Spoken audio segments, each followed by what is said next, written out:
സംസ്ഥാനത്തെ സർക്കാർ ആശുപത്രികളിലെ ആരോഗ്യ പ്രവർത്തകർക്ക് സുരക്ഷ ഉറപ്പാക്കുമെന്ന സർക്കാർ പ്രഖ്യാപനം പാഴ്വാക്കായി.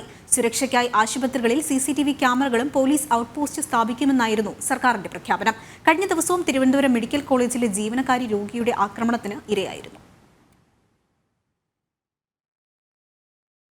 ഡോക്ടർ വന്ദനയുടെ കൊലപാതകത്തിന് പിന്നാലെയാണ് ആശുപത്രിയിലെ ആരോഗ്യ പ്രവർത്തകരുടെ സുരക്ഷ വർദ്ധിപ്പിക്കുമെന്ന പ്രഖ്യാപനം മുഖ്യമന്ത്രി പിണറായി വിജയൻ നടത്തിയത്. എന്നാൽ മാസങ്ങൾ പിന്നിട്ടിട്ടും പോലീസ് ഔട്ട്പോസ്റ്റും CCTV ക്യാമറകൾ സ്ഥാപിക്കുമെന്ന തീരുമാനങ്ങളെല്ലാം പ്രഖ്യാപനത്തിലൊതുങ്ങി. സർക്കാർ ആശുപത്രികളിലെ ആരോഗ്യ പ്രവർത്തകരുടെ സുരക്ഷയ്ക്കായി പോലീസിൽ അധിക തസ്തിക അനുവദിച്ചിട്ടില്ലെന്ന് മുഖ്യമന്ത്രി തന്നെ നിയമസഭയിൽ തുറന്നു സമ്മതിച്ചിരുന്നു. പിണറായി സർക്കാരിന്റെ കാലത്താണ് ആശുപത്രി ആക്രമണങ്ങൾ വർദ്ധിച്ചതെന്ന് കണക്കുകൾ സൂചിപ്പിക്കുന്നു. ഏറ്റവും കൂടുതൽ ജീവനക്കാർ ആക്രമിക്കപ്പെട്ടത് പോലീസ് സംവിധാനവും സുരക്ഷയും ശക്തമായ തിരുവനന്തപുരത്ത് തന്നെയാണ്. കഴിഞ്ഞ ദിവസം തിരുവനന്തപുരം മെഡിക്കൽ കോളേജിലെ MRI സ്കാനിംഗ് വിഭാഗത്തിലെ ജീവനക്കാരിക്ക് രോഗിയുടെ മർദ്ദനമേറ്റിരുന്നു. പതിവ് പോലെ സർക്കാർ പ്രഖ്യാപനങ്ങൾ പാഴ്വാക്കാകുന്നതിൽ ആരോഗ്യ പ്രവർത്തകർക്കും അതൃപ്തിയുണ്ട്. ജനം, തിരുവനന്തപുരം.